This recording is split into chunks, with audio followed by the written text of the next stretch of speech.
It's important to get to the bottom of what role money plays in your life if you want to change the way you're dealing with money. If you don't want to change, then it doesn't matter. My vision is really that the majority of Canadians are able to get unbiased financial advice without having to deal with a product salesperson that they can trust extremely cost effectively, and in fact get to a point where they're actually dynamically doing their own planning. Just the way we book our own trips and travel, that's the way planning is going to be. I think that the more knowledgeable and empowered a client is, the better decisions that they will make. And at the end of the day, then they will be in a stronger financial position, and isn't that what we are here to help them do?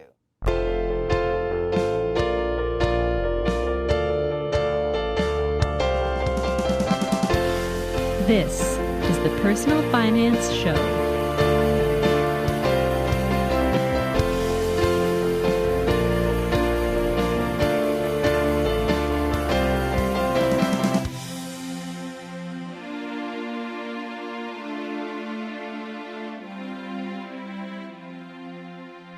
Hi, I'm Bo Humphreys, and this is the Personal Finance Show. Rona Birenbaum wants you to be financially successful.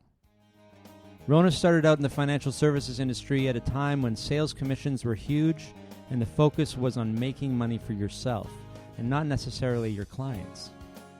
Rona decided that this was all wrong, and in the year 2000 she founded Caring for Clients, Toronto's best financial planning firm. At Caring for Clients, Rona and her team do something called Integrative Financial Planning. Sometimes referred to as holistic planning, it means looking at your whole financial picture. I think this testimonial from caringforclients.com says it best. Rona and the team at Caring for Clients helped us put together a plan that is far beyond financial advice. Their unique, holistic approach had us explore all aspects of our life to ensure that we had all the necessary support in place for our future. Over the years, Rona realized that paying for a full financial plan from Caring for Clients wasn't always in the financial best interest of prospective clients. So with the help of new technology, she recently created Viviplan.com, where you can still get a great financial plan, but for a fraction of the price of a full-blown Caring for Clients plan. I visited Rona at her office in downtown Toronto, where she shared her personal finance story. So I remember my allowance and collecting it, and it really was all, for me, it was all about saving and hoarding and collecting. Now why? I always ask this because how do we know to save and hoard? Like, what tells us to do that? Was it an influence, your parents, or? I don't think so, because my sister spent every penny she got. Yeah. And we were getting allowance at the same time. And we were each given a piggy bank. It was a little white porcelain piggy bank. And I would take my allowance, which when I first started getting it was 10 cents. Okay. And I would drop it in the piggy bank, and it would make this awesome sound. Clink. You like the right? sound. I liked the sound. Interesting. I liked the sound, and then it's interesting because the more coins I put in, the sound would change. The less of a clink, or right. yeah, so or a different clink. It was a different clink, but a better clink. So but that meant that to you. I knew more that associated, more money. Yes. Now, so what's interesting is how, what I also learned early on, I think, about money, is that money was power. In that, use your power wisely. Sure. Because I discovered that by accumulating money, it meant that eventually I could actually buy something with it. Whatever you want. Well, actually, I didn't do not. that. Because my sister would spend all her money. Yes. Yes, I could buy myself something, and then she'd be envious because she couldn't, because she'd spent it on a chocolate bar every weekend, right? Some kind of power, but you didn't want that kind of power over her?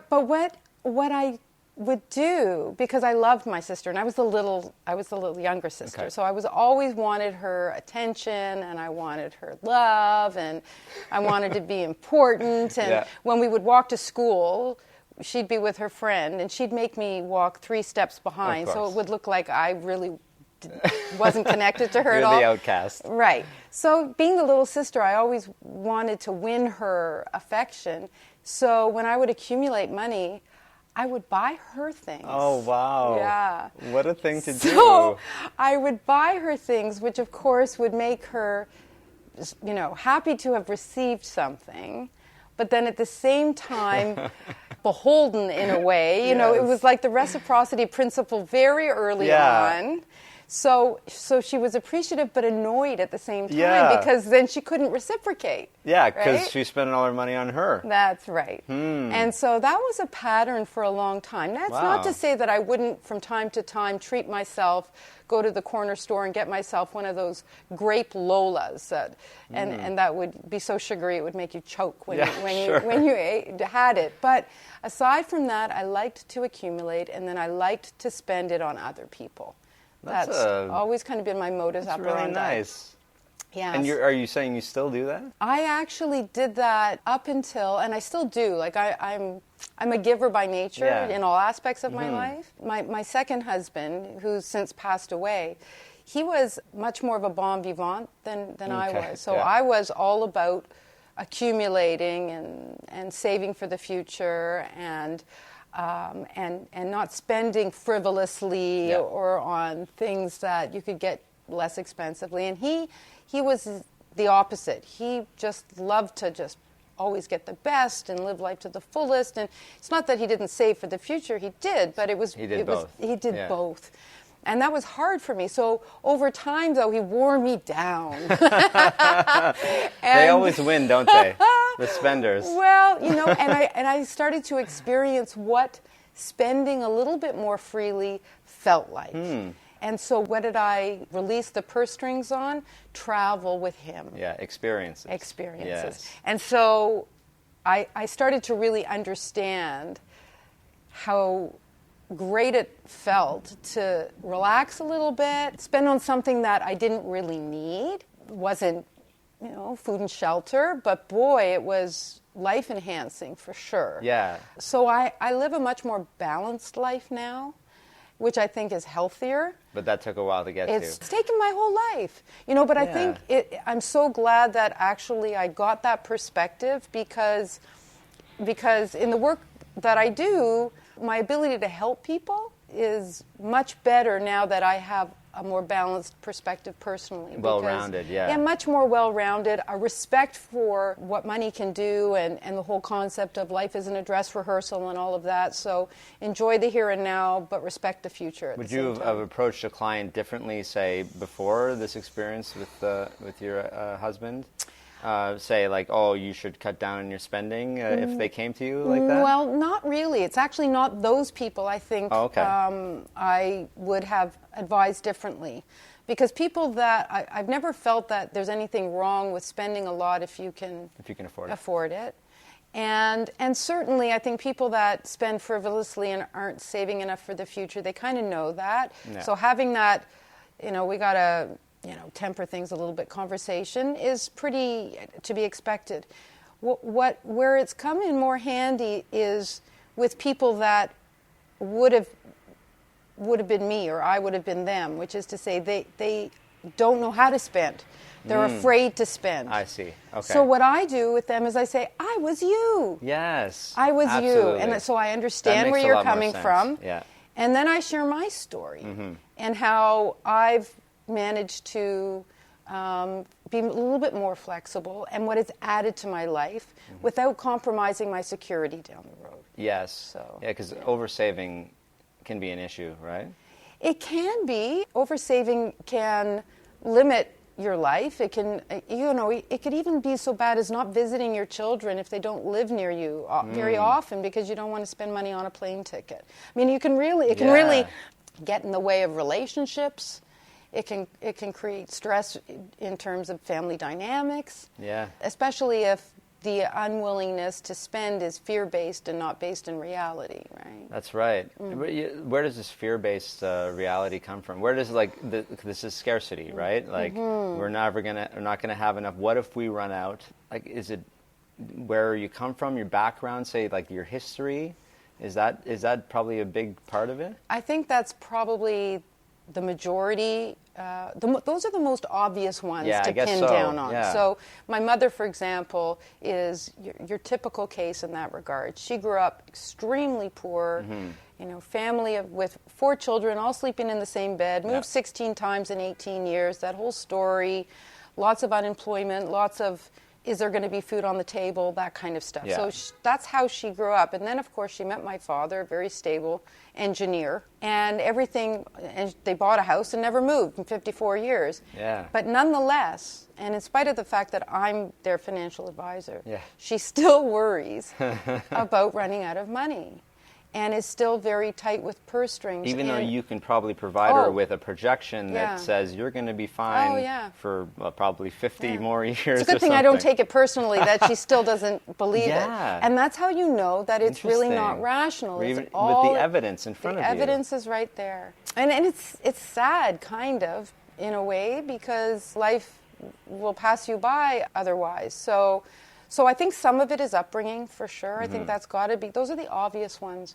The less obvious ones, I don't even think the individual might even know why. As I say, money is power. It's also control. Okay. So, what I've seen is I've seen relationships where, especially in an old-fashioned dynamic where the husband earned the money, the woman raised the family, and it can go either way these days. But essentially, whoever wasn't earning the money had to kind of ask for an allowance, as it were, in order to spend. yeah.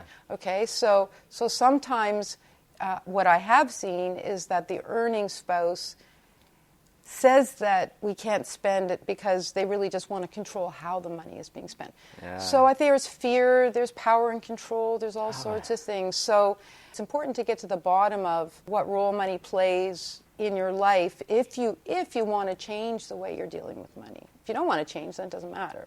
Would people come to you looking to change? I feel like you can't change someone unless they're ready. Or help them change, because you literally can't change anyone. They have to be able to change themselves, but they need your help. Is that what you get, people coming in? Do you get some people like that looking to... Most of them not. No, yeah. But we get there anyway. Yeah, so you're able to use their whatever their motivation is to come in. We want to get it in order. We want to have a clear picture, or whatever it is. We want to make sure we're doing everything the right way. And then you're able to open the conversation with them? Sometimes it's as simple as asking the question, what's getting in the way of you doing that? Or what's No one's the ever obstacle? asked them. What's the obstacle? Yeah. They know there are obstacles, and sometimes it's just stopping and thinking for a minute, well, what is it? And waiting, and then just sitting and being quiet. Yeah. Yes, that's a really good advice. I need to do that more. So let's go back to you.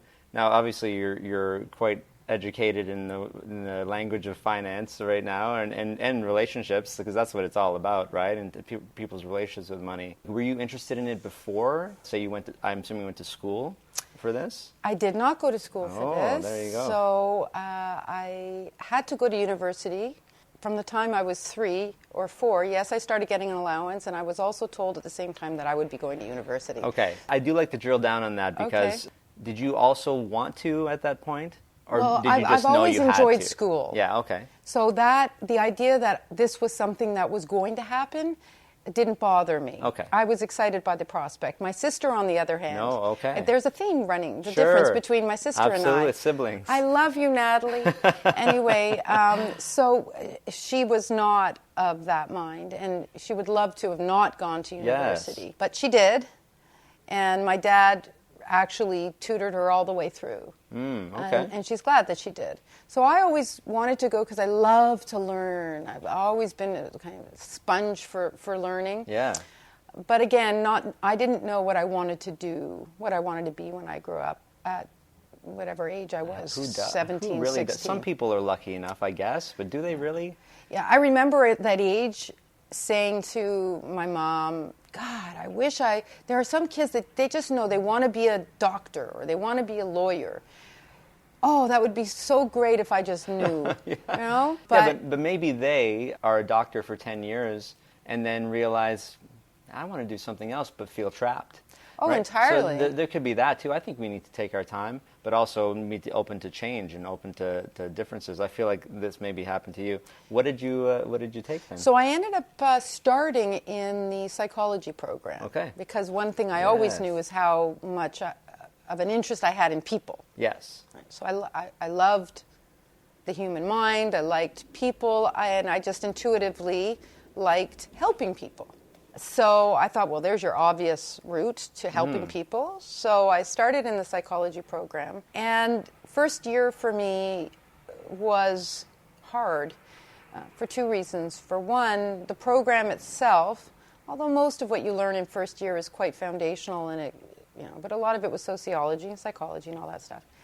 But it was also hard because I just didn't want to be with people my age. In other words, the whole social scene was not a fit for me. It wasn't in high school, and it didn't get any easier in university. I just wanted to go and learn. Yeah. And not have to, I don't know, socialize. Be that age. Yeah. No, it's really, some people look at, there's two ways to look at school. It's a place to go and learn, and it's a place to go and learn about life. Right. And, hopefully you can do a little bit of both and not completely one or completely the other, because the complete learning means you, like yourself, had a terrible time, or not a terrible, but it wasn't as enjoyable as it would have been. And then if you do the opposite, well, then you flunk out or you don't learn anything, and it was a waste of money. I found another way. Yeah, okay, so what did you do? So what I did was I decided in my mind that I wanted to leave full-time study and start working. I just wanted to get out into the work world and study at night and do the adult night program. I'm putting your dad in my head right now, and he's saying... That conversation was not good. No way. And that's what he said. And so I said, way. And I think he was afraid that I just wouldn't finish. Sure. So here's power of money again, money and power. He said to me, all right, Rona, if that's really what you want to do, you can pay for your education. Okay. And you said... You have a deal. You have a deal. Did you have a plan at that point, or did you have money? No, but I had to get. Well, I had whatever I'd saved from, because I'd been working summers part-time since I was like 15 years old. Yeah, we skipped over that. Yeah, I skipped the school, Baskin Robbins, and I did all retail, those all the stuff, all that stuff, in building your people skills, which then maybe made you want to do the psychology. You had to figure it out somehow. Let me tell you a quick funny story about my first job at Baskin Robbins. I lasted 2 weeks. Okay. All right? And I lasted 2 weeks because they did a cursory amount of training, and there I am, and I'm scooping ice cream, and I'm scooping scoops. And the owner would pop in every once in a while, and he saw me serving customers and said, oh, no, you're making the scoops way too big. And he says, let me show you. You have to make them this big and weigh them. And here's the weight, and this is what I expect. So he showed me what the weight was for one scoop, and then I'd put it on a cone. I couldn't possibly serve a scoop that small. They would have laughed at you or said, this is it? Well, yeah, and they did. They did that. So while he was there, I had to serve like that. And so I would serve, and people would kind of look at the cone and then look at me and say, "You're like, you got to be kidding." What have I done to offend you? I know. And so thankfully, he wasn't there all the time, but I knew I was doing something wrong. Like I knew I was giving more ice cream than I was supposed to, and I thought, well, maybe he's going to walk in and see me, and the ice cream police will come. I don't know. You were a nervous wreck. I was so stressful. So I said, this is not for me. No. Well, looking over your shoulder, even the possibility of that is just no way to work. And it just felt wrong. It just felt wrong. What you were doing too. People, they were not getting good value for their money. I feel like he missed the point of a business. It's I doubt that little bit of ice cream was going to kill him on the inventory cost. So. I really. And look at the employee he left. Yeah. He let go or lost, I should right? say. So I had saved up money from all of the jobs I'd had and whatnot. So I had a little bit there so I could pay, I remember, my first semester's tuition. Okay. And the deal that my dad made, he wasn't completely harsh. He said that he would pay for my books. Okay. And we all know how expensive books are. Yeah, they can be, yeah. And he let me use the car to get to and from class, because class was from 7 till 10 at night. And so you were going to school. Where did you grow up? In Toronto. Right. So I went to York University. Okay, so you were near there or close enough to drive? Well, yeah, it was a half an hour drive, 40 minutes. 40-minute This drive. is another good frugality point, is live at home if you can. Oh, yeah. Well, I was never presented as an option that I would Interesting. do otherwise. Okay. I never Yeah. discovered that it was an option. Okay. So he said, here, I'll let you take the car. So anyway, I needed to find a job. And I did a couple of things administratively here, there. And then in my second year or third year, because what I was doing essentially 2 or 3 classes a semester at night, year-round. So summer through summer really? and all of that. Okay. So in the end, it took me 6 years to do the 4-year degree. And working in the day. And working in the day. So what I did is, at the same time, when I switched to nighttime, I decided I wanted to do a different program. And I was dating this terrible guy at the time, but the good thing he did was suggest that I try Business 101. Because he was in the accounting program. Yeah, and he thought, well, maybe you'd like this. Yeah. Right?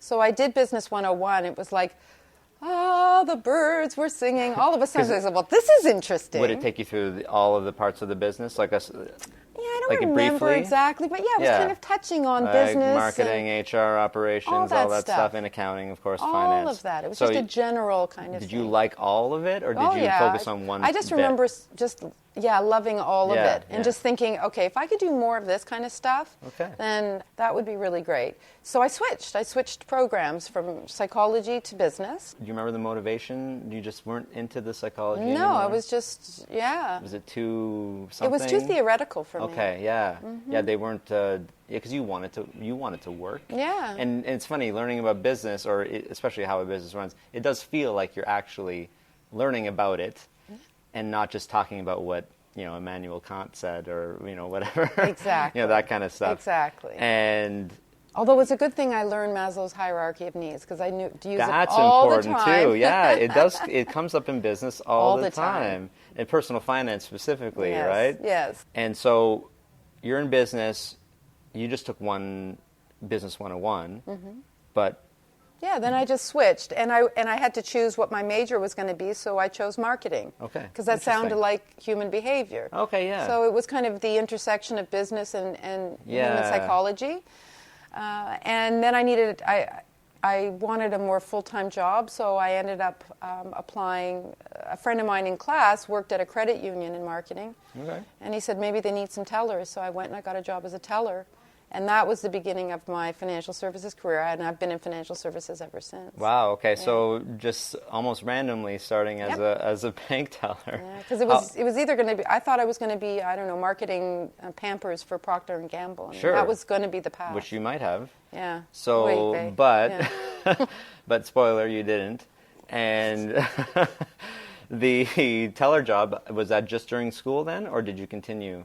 I continued, and I ended up working my way up through that organization over 5 years. Ultimately, I ended up running a couple of branches. Okay. Yeah, so I did everything. So teller to what's an intermediate teller before to branch cash manager? I managed the cash team, all the tellers, and then I was a deposit advisor, and then a loans officer, then an assistant branch manager, and then a branch manager. Wow. Yeah. Is it tough being a branch manager of a bank? Or well, it was a credit union, which is... It's different? Well, it was back then. I'd like to think it still is now. Yeah? What are do you have some key, just quick differences? Well, I would just say, the customers are called members. They're not called clients or customers. And it's not quite the same profit-driven model. I mean, there has to be the financials have to be there, and there needs to be growth, and it needs to be a sustainable business. But generally, they're not publicly traded companies with shareholders to report to, and so that leads to different kinds of behavior for sure. Yeah. And a different focus. I've never really looked into that. So executives and stuff like that are probably still well compensated, but maybe not as crazy as the banks. Oh, not even remotely. Not even remotely. Oh, think about credit unions. Would you still recommend somebody if they're thinking of a bank versus credit union? What would you say if somebody was trying to make that decision? In terms of where to work? No, where to put their money at this point. They're starting out as I just either came to Canada or I wanted to set up something for my kids. I don't have a bank and I don't care. Is there a benefit? Well, what I would say is... I'm putting you on the spot. No, I want to answer that properly. There's two things that are important. One is what's going to be the best and most cost-effective and convenient product, and then what's going to worked best for that individual, either in terms of convenience, accessibility, etc. Banks, the traditional banks are not high on my list. Like, they're not the ones that kind of jump up Sure. for me. Okay. A lot of the virtual banks are, and I would say credit unions as well. But the thing with a virtual bank is you still kind of need that traditional bank setup to even link to some of these online banks. But like the credit unions you can do that independently. Yes. But yeah, I mean, and like Tangerine, for example, it's independent. That's my only bank, and even though it's owned by Scotiabank, I still feel like they kept the old values of ING Direct, which is where I started, and so I still think that they're a good choice. But I do like what you said about the values of credit unions and how they're not completely profit driven, and I can see that being a big thing for somebody. And the other thing is, many credit unions their membership is built around some commonality. Okay. So like teachers, or the credit union I worked for originally was a credit union that was just for Ontario Hydro employees. Okay. It has since become Meridian. Okay, yeah. Okay, but back then it was the membership was exclusively Ontario Hydro employees. So what that meant is that the staff really understood everything about what it was like to be part of that organization. We understood the compensation, we understood their benefits, we understood that we better staff up on Thursdays because they were paid every Thursday. Okay, I see. And then there's also cultural organizations, like there's a Ukrainian credit union. That's right, in Bloor West Village, where I lived there for a couple of years. Yeah, so there can be a community feel. That makes more sense. Yeah, I mean the biggest one I'm aware of, not here, but in Ontario that I know of, just because they were able to name an arena, is the Windsor Family Credit Union, WFCU. It's huge. I mean, if you can sponsor an arena, that's pretty good, right? And so I didn't think about what that meant. I just thought of them as another local bank, but I guess maybe they're more specialized in people in the Windsor area, or maybe there's even other qualifications for membership. I don't know that. I would think so. And where sometimes these things all of a sudden become really meaningful is, let's say there's a credit union in a small community, and that small community has one or two primary employers, and let's say there's a plant shutdown. If I was running a credit union that catered to a group that was experiencing, say, a crisis that would have financial implications, then really what that organization should be doing is finding a way to step up and support their membership and find creative ways, both in terms of the financing help they might need, bringing people together and figuring out how you can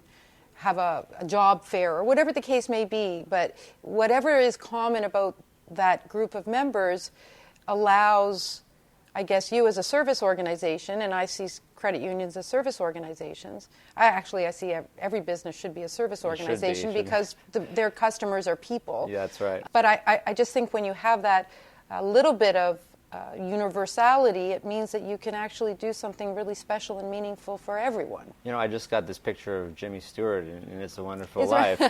Like, are credit unions the closest thing we have to the old savings and loan that they used to run? Yeah, it could be. Right? It could be. And I think that it would be even more so if there was a little bit more collaboration. And I think that part of the reason maybe that there isn't, and I've been outside of that world for a while, so I'm probably going to get this wrong, but it's still, there's been a lot of provincial distinctions, provincial associations, et cetera, and so, and that's not unique to that industry nationally. There's all sorts of barriers provincially that I think interfere with the ability to collaborate and really kind of have more of a movement and more philosophy that could be, I don't know, easier to roll out and communicate.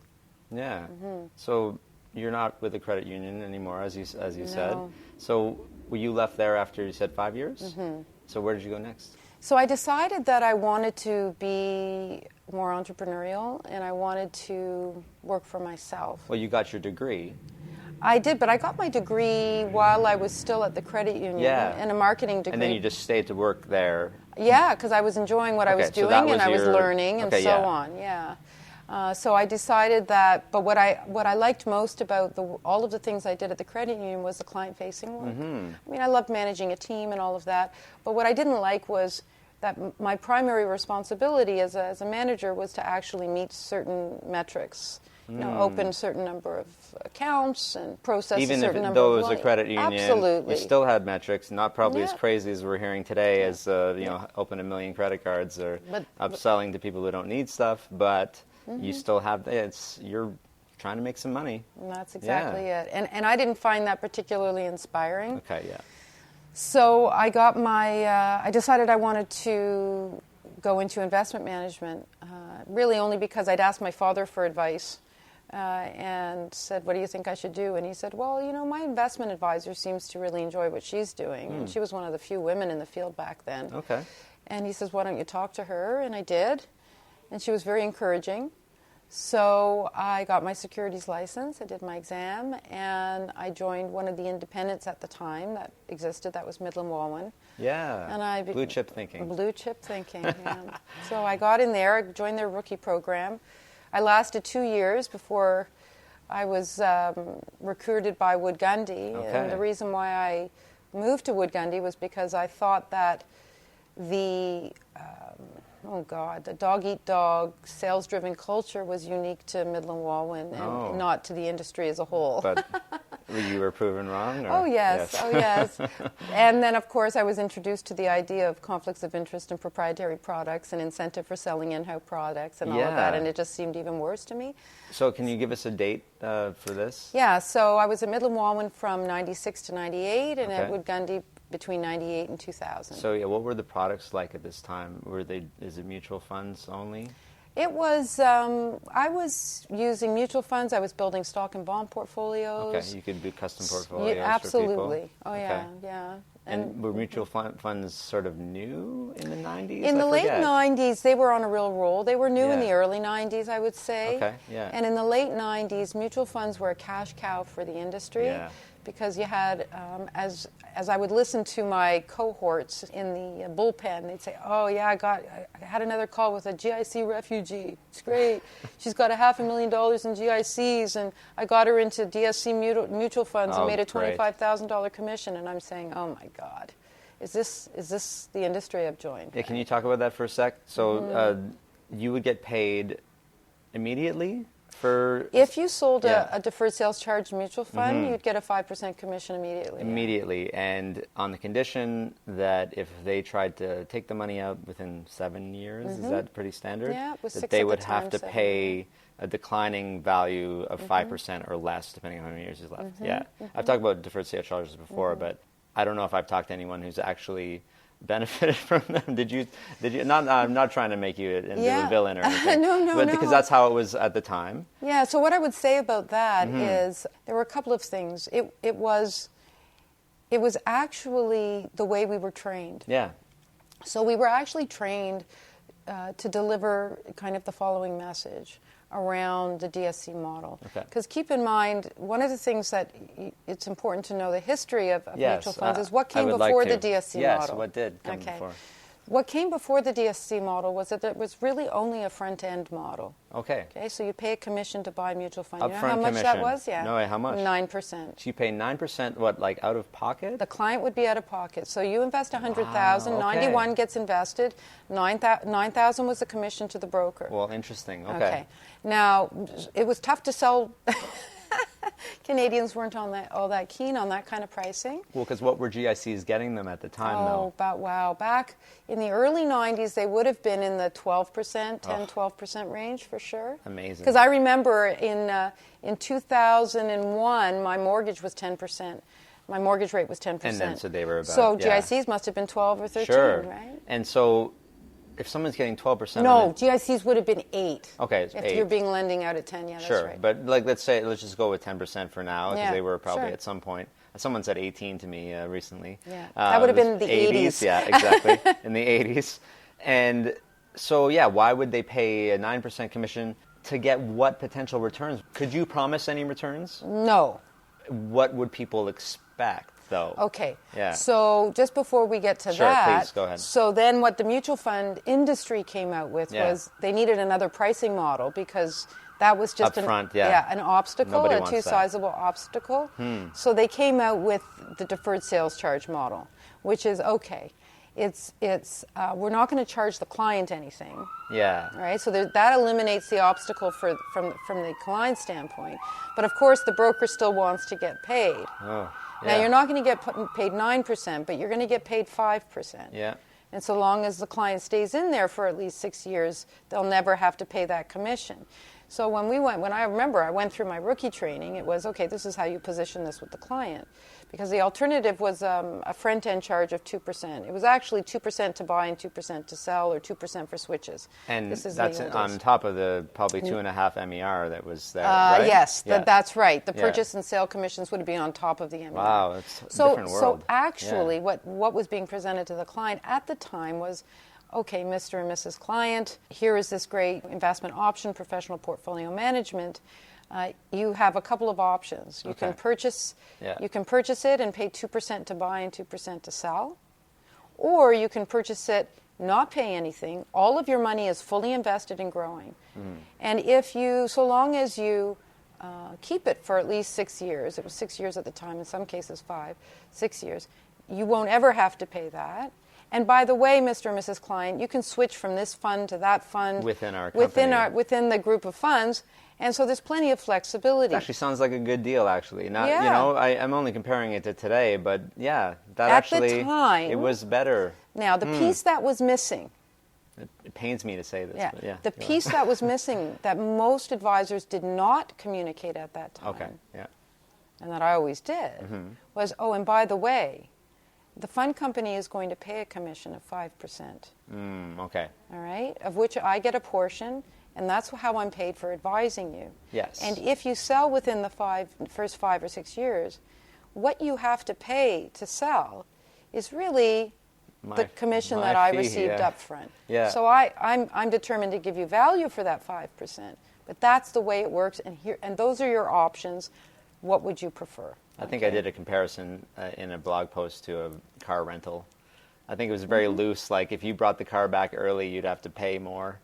That kind of thing. It doesn't make sense in anything else but compared to what was previously there. And in a way, I wish I would have done more research into where it was before, because comparing that to today, of course, where everyone's giving everything away, egregious, yeah. It really does. But you're right. The only bad part about any of this is if the lack of disclosure, if there was any. Yeah. Otherwise, it was just, hey, if it's all up front, this is what you're paying for, this is what you're getting. Even today, if you're paying 2.5% mutual fund fees, as long as you know that, that's all that I care about. Exactly. And that's why, when the regulators were doing all their research, a very large proportion of Canadians were saying, well, I don't pay anything for investment management. That's tough. Right? So anyway, I mean, there's an interesting history there. But what's also interesting is that very early on, before I left Wood Gundy, I remember going to these seminars, and there was one person that came from the U.S. talking about, the future of financial advice and all the rest of it. And they were talking about this whole fee-based model that was showing up in the U.S., and you'd be really forward-thinking if you hopped on the bandwagon. And I looked at this, and I thought, well, this makes a whole lot of sense. And so, you mean I can sell this fund front-end and not charge a commission? Sounds great. Yeah. So when I left Wood Gundy and I moved my practice and started caring for clients, that was the model I right from the get-go, was front-end zero, and the compensation was fully disclosed to the client, that there's a management fee, and of that, 1% is coming, or 0.5% is all of that. Yeah. So, and that was actually crazy, because essentially what I was doing was I was giving up 5%. To get one? To get one. And when you got the 5% in the past, you got 5% and then you got a reduced trailer. Okay, what does that mean? So, for example, if you have ABC fund, and let's just assume that the management fee, the MER, is the same for both funds. Okay, so say 2% just to keep it simple. Yeah. All right, if you bought it DSC, deferred sales charge, advisor gets a 5% commission. Of course, they share it with the house, but let's just keep it simple for now. So they get a 5% commission, and then of the 2%, they would get 0.5% per year to service the account. Okay. Now, on the other hand, if you do it front-end zero, there's no commission, but there's a 1% service fee. added on to the 2? Nope. No, just included. Oh, okay. Instead of the 0.5%. Right. Okay. So after about 8 years Yeah. or 9 years, you're, as the advisor, you're equal. But not many advisors wanted to wait 8 years to get the same level of compensation. Could you see the future of that this is all going to blow up? I didn't see the future. I just thought that it was wrong and that the fee-based model was right, and it was what I could live with. And you could still make a living. It wasn't easy, Yeah. and you know what was crazy was that my timing was terrible. Oh, Because it was 2000. okay. So what small book of business I had built at that time Yeah. got a little bit smaller with the downturn in the tech bubble. Yeah, And then trying to build a business at that time after the tech wreck. Oh, boy, yeah. Right? So not only was I not doing the DSC, but it was just a slow. So it you would have made been tempting to Yeah. you know. Well, but that's why everyone's in these sales commission-based jobs in the first place. Yeah. I mean, for some of the things that are being sold out there, you have to not think about the effect on the client. You have Yeah. financial products are. I think they're very unique, right? In that it's not like you're selling somebody a T-shirt, right? You're selling somebody something that's Yeah. gonna grow or not gonna grow or whatever. I had a very sad conversation with an advisor recently, and it was in a social setting, so it was inappropriate for me to actually berate the person. Okay. And it's just not the mindset and the headspace I wanted to get in at that moment. But he was telling me about how he builds portfolios, and he was describing what he does and the fee he charges and all the rest of it. And I asked the question, well, that doesn't really actually sound optimal to me. You know, I think you're missing out on X, Y, or Z that would really enhance the performance of the portfolio. For your client. For the client, yeah. And he said, it's good enough. Ugh. It's good enough, and it's a lot less work for me. And I almost, so, you know, I had a choice. And usually, I have to tell you, I have spent the last 20 years being very outspoken about all of this. Yes, okay. Right? And being independent allows me to do that without repercussion. Good. But sometimes I just, like that day, I just didn't feel like getting into a fight. I think I'd had a long week. I don't know what it was. Yeah. But normally my next question would be, and how do you live with yourself? Yeah. Right?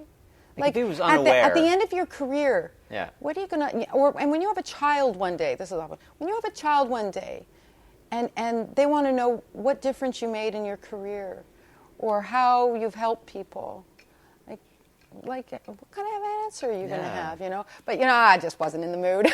But the answer is they don't think about these things, do they? They just don't think that way. Well, I think the reality is they don't care, and it's not important. And if it's good enough for them is good enough.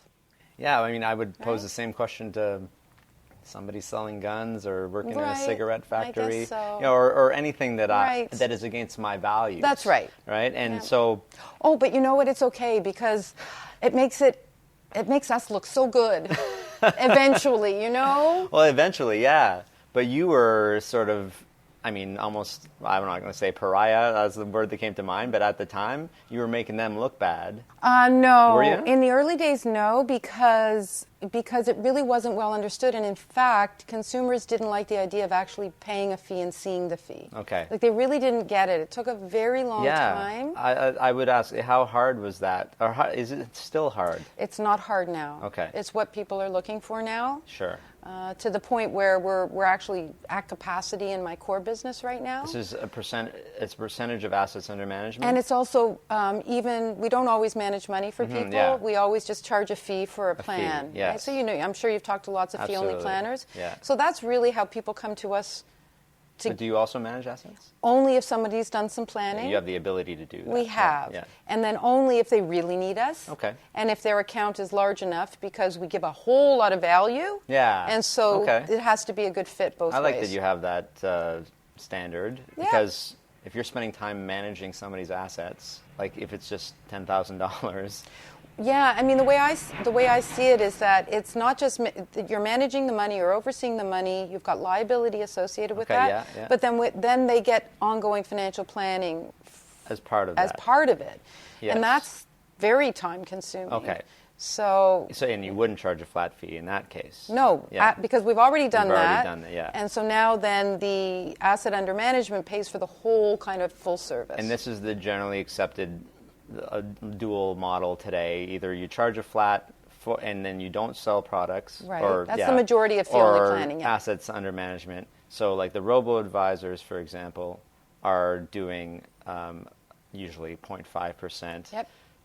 of assets under management, plus all the MERs. That's the way that they go, and they only charge 0.5 because they're not necessarily going full service. Right. I mean, they're comparing Actually, themselves they're not to one. really, yeah. Well, no. I mean, I actually don't think it's a very good deal that's a good for point. larger accounts. Yeah. Right? Yeah. If you have a very small account, try and get somebody to even deal with you. Yeah. That's another issue. That's a problem, systemic problem. Well, yeah, and there are companies that are working on that, of course. And I think just the more we focus on democratization of personal finance, the better it'll get. But yeah, it's good to know what you're getting, right? I mean, if somebody, so yeah, let's keep going in your trajectory.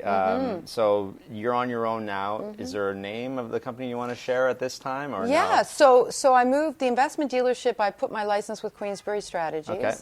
And that's where we are right now. We are sitting in the Queensbury head office. And that's the last. This is like the third email address that I saw for you. Right. So my fee this only, is the original. My fee only planning firm is Caring for Clients. Okay, so yeah. I set that up the same time I moved my investment practice to Queensbury. Okay, same time. So Queensbury is kind of my back office for the investment Gotcha. side, and Caring for Clients is my wholly owned fee only planning company. It's you and just you, or was you just you at the time? It was me and my partner, Clifford. He Okay. came from the fee only planning world, so we started it together. Okay. He ultimately became my husband, and then passed away 5 years ago. So that was quite the journey. But we started it, and now it's myself. I've got a team of 7, and so there's 8 of us. Okay. And we take care of, I don't know, about 350 families. And one of the reasons why I started the next company, which is Viviplan, the fintech, is because we just started having to turn away a lot of people. Yes. And also discovered, there's just, most people can't afford our fees or really shouldn't be paying that much for what they need. And so that's why you're turning them away? Is that the main reason? Both Yeah, reasons. Both reasons. And so, yeah, like what would be a reasonable amount if someone came to you to be worth the value? Like, Well, they is there a minimum? There's no asset minimum No. because planning is just on a fee-for-service Sure. basis. So our plans start at $4,500. Yeah, so Right. you want to have some money to pay that. Well, you want to have at least income, and you At have least to have $4,500. Yeah, well, and you also need to have. We need to see that you will get that money's worth. Yeah, You okay. have your That's why I was planning asking. needs are complex I enough. guess there isn't a specific calculation that you use to determine that. I was wondering if that was the case. Like, Yeah, like for our $4,500 value, if they don't have at least this much, then it's not worth it. Look, they could have no savings, but if we see that by working with them, we could really springboard them Good point. financially. Yeah. Then we'll say, you know what, it'll be the best $4,500 you Yeah. ever spent. So it's a bit of a judgment call from our standpoint. It has also to do with how motivated somebody is, right, to actually, take their decision making in another direction. But in some cases, their planning needs are so simple that they'd be better off served by the new company because we do that same kind of comprehensive planning for $800. And that's obviously a whole lot less than $4,500. And often what I say is, the best piece of financial advice I'm going to give you right from the get-go is don't pay us $4,500. Go to Viviplan, and you're Okay. going to get the same quality advice for $800. Yeah, so it's nice to have The option. and but it's still you, right? No, it's not. No, it's not. No. It's your company, and I feel like your essence is. Yes, right? yes. But you've been able to program all of that into something. Is That's that right. It? It's a combination of technology and people. Yeah, okay. So we have planners, Yep. and they are working with our technology, and they are communicating with clients by email and virtual meetings and that Gotcha. kind of thing. And more technology gets introduced, so that's how we're able to do it cost effectively. So you're able to create the foundation of this and oversee it, That's and right.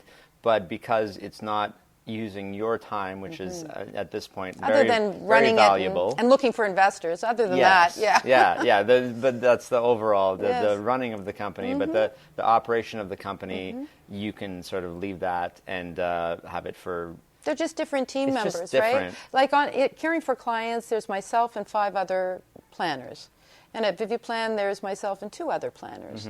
And that'll continue to grow as well. But it's the infrastructure, the reduction of costs in that makes you able to. That's right. To have it last. I mean, my vision is really that the majority of Canadians are able to get unbiased financial advice without having to deal with a product salesperson that they can trust extremely cost effectively, and in fact get to a point where they're actually dynamically doing their own planning. Just the way we book our own trips and travel, that's the way planning's going to be. Now, every once in a while you need to speak to a travel agent. Sure. Just like you'll need to speak to a financial planner, but I'm telling you, that's Yeah, what we're moving. That's where we want it to see. That's how I'm setting up my coaching system. I just want to help people get their basics in order, and then once they're in order, then they can sort of monitor it themselves. And then maybe they use the Viviplan to create a more robust plan than I would have done in a couple of minutes. Or right? Exactly. Yeah. Or it could be like a full-scale comprehensive planning update. Yeah. And then they can check in with you for the coaching, the counseling, whatever the case may be.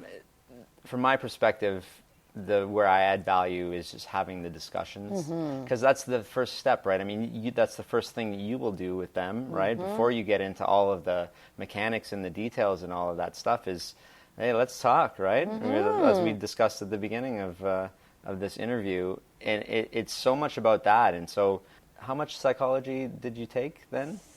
Well, I did 1 year in school. 1 year. And the last, I guess, 25 years in life. That's right. I'm just wondering if the psychology. Well, I can say the informal education I would have. I should be quite serious about this. Is my business partner and late husband was a teacher and a counselor by nature, and so I really learned at his side. Yeah. Okay. So I did a lot of the technical planning work, and he would do the coaching, counseling, and manage kind of conversations he would have with clients would blow me away. Well, you've been through several financial crises. Yeah. Can you give an example of like let's say 2008? I'm sure you had a client or two that came to you and said, "What happened?" and I lost all my money. Like, how does that conversation go? And how difficult is that to have? Or were you just ready? Well, I don't think you can ever be ready for something like that, because that wasn't just an ordinary bear market. That was a financial crisis. Of course, yeah. So what I can say is we were really focused at that time on our own clients, and I actually remember when the shit was hitting the fan, at least the first shoe was dropping, because I was at a economics session at Harvard's reunion, because my husband was a Harvard graduate. Okay. And we were listening, and as this dean of economics was talking, the news was starting to fly, right? Wow, okay. And the markets were diving, and it was the Friday, it was the 3 days forward was going to be an election debate between McCain and Obama, and McCain was saying we got to cancel the debate. This is a crisis of national concern, and so we have to reschedule the debate. And Obama says we're debating. I remember that, and so I'm thinking I am in Boston. I need to get back to Toronto. Yeah. So get back to Toronto, and the first thing we did was email essentially all of our clients and say it's time to rebalance your portfolio. Okay, yeah. I mean, the equities were down 25%, not all equities, but the markets were down 25%. So I said, okay, we have an asset allocation. Yeah. We're light on equities right now. We should be rebalancing. That's the conversations that we were having. Okay, so that would that then take advantage of the rebuilding of the market? Is that why the rebalancing is to be done? Yeah, if you want to own equities and they're 25% cheaper, it might be a smart thing to do to buy more. Yeah. And traditionally, historically that's been the case. And if you're buying good quality investments, then absolutely. And not all clients took us up on that recommendation, and a percentage of them did. But then the second shoe dropped in the first quarter of 2009, and so it got even uglier. Which you don't know when it's going to stop. No, you never know where the bottom is. In hindsight, we do. Absolutely. So we suggested rebalancing again in early March of 2009. And what? even I'm just fewer curious people about took people's reactions to this. Most people at that point then said, "Nah, I'm good. I think we'll just stay pat." Nobody sold. Because I don't know that people realize how much, you might be a fan of Carl Richards. I don't know. Yeah, I love Carl and Richards. He says the financial advisor planner is the person between us and stupid, right? And his training, which I think you can take if you're a financial CFP in the States or maybe even Canadian, I don't know, is all about emotions and relationships, isn't it? And people, I don't think they see the numbers, they see the investments if you're managing them, or they see the plan, but they don't realize how much relationship management this is. And I'm proud that nobody sold, and I'm proud that some clients rebalanced, and I'm proud that some people just kept with their monthly automatic contributions. Sure. I didn't mention those. I thought, maybe they'll just forget they're investing on a monthly basis. And I understand people's reticence, because I remember the cover on Time magazine was the breadlines from the Depression saying, "Here we are again." Man, How does that not freak you out? Yeah. So there was a lot of communication happening at that time, which I think was essential. But now you have the benefit now of seeing the results of that rebalancing. Yeah. And I'm assuming it was a positive move for, especially those who double. Oh my God, they recovered so quickly. It was crazy. Right? Yeah. Yeah, because like you were saying, it was something you were already invested in, so you already thought about that was the right place for you to be. So it's not like those were investments that weren't good, and now you have the option to buy them at a huge discount. I know, it because just makes so much sense. It does make sense, and the way I ask that question is just to have people listen to themselves. Is when they say, "Oh no, I think I'll just keep what I've got." Yeah. And so what I say is, rather than saying, "Okay, I'm being satisfied with that," I say, "Okay, you want to keep what you own. Why do you want to keep what you own?" Yeah. And they say, "Well, I'm not going to sell it now. It's going to recover." Really? Is it going to recover a lot? Well, yeah, it's down 30%. Wow. Well, where else can we get a 30% return right now? Yeah. If you want to own it because you're confident in its ability to recover, and I agree, Mr. and Mrs. Client, well then why wouldn't we be buying more? Well, because you would have sat with them and determined The a asset specific allocation. asset allocation. I think people forget this, right? So let's say it was, what would be a good one right now? 50-50. 50-50, like bonds. Yeah, fixed income and equity. Fixed income, which is bonds, and equity, which is stocks, right? Yeah. So you already agreed that this was their risk tolerance. And now the stocks are way down, and they're saying, I'm going to stick with this because why? It does nothing. Like, there's the stupid for you. The emotions come into play. Yeah. Meanwhile, if you just, and as you know, because you've been through all of these cycles, if you stick with the asset allocation, it all kind of works out, right? It does. It can be that simple. It can be, yes. Yeah, I mean, Yes. it's also complicated. No, but it is. No, it is but that simple. The thing that makes it complicated is the emotions, isn't it? It is, and I explain over and over again, look, the industry tries, I think the industry in general wants to look smarter than the client, so that there's a power imbalance, so that the client will need you. Now, I have a different point of view. I think that the more knowledgeable and empowered a client is, the better decisions that they will make. And at the end of the day, then they will be in a stronger financial position, and isn't that what we are here to help them do? When we talk about investments as part of the financial planning process, it takes us a while to get to an actual analytics of their portfolio or recommendations. We'd spend a whole bunch of time with huge amount of education.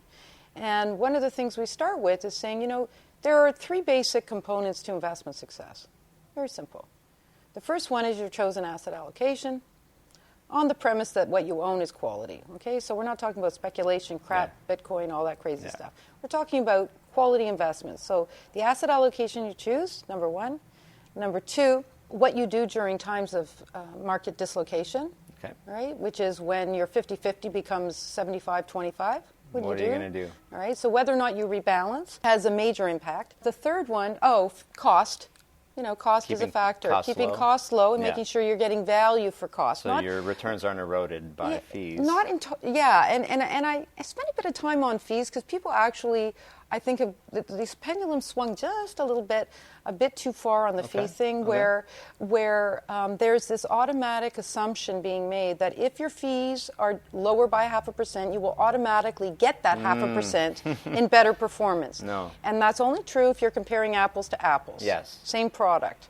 Okay, so, and generally speaking, that is not the case. So the asset allocation is actually going to have a bigger impact, frankly, than fees, so long as you're not in high-cost segregated funds as compared to an ETF. I mean, that's such a big chasm that's cost will have an impact there. So, but generally speaking, if you're getting value for fees, right? Are you getting, good risk-adjusted returns? If your fees include things like tax planning and financial planning and all of that, are you getting that? Yeah. Or are you paying for it but not getting it, or are you getting it? Like, are you becoming wealthy and more secure as a result? And so, so fees are important. But I would say not fees in an absolute sense. I would say fees in terms of value for fees paid. We can determine that from the financial planner fees, like in terms of services we're getting. Yep. How do we determine value from, say, a robo-advisor's fee? How do we know, like, is there a way to figure that out? Like that 0.5% that we're paying. Oh, yeah. Well, I guess the way you would compare, so this is how you justify it, because sometimes we'll talk to clients and say, well, should you be a do-it-yourself investor or use a robo-advisor? Sure. Because if you want a low-cost ETF portfolio, You can make one. so you can buy the Vanguard Balanced Fund and be done with it.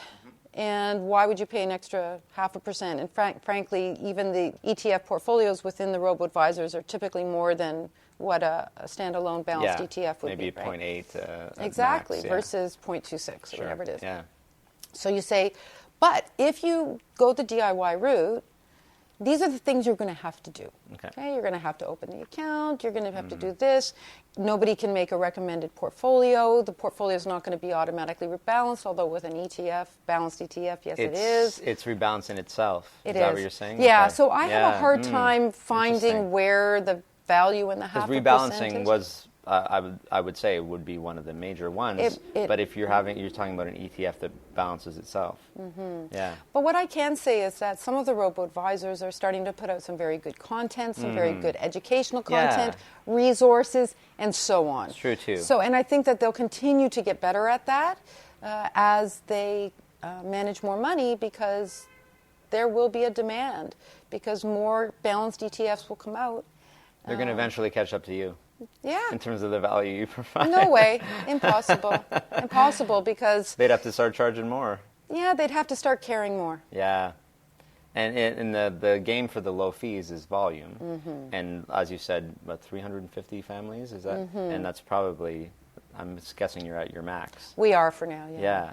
So, just as a good point, are you taking more clients right now? Not at Caring for Clients No, right now. but We're on a Viviplan. bit of a hiatus for about 6 to 8 months. Okay. But certainly at Viviplan.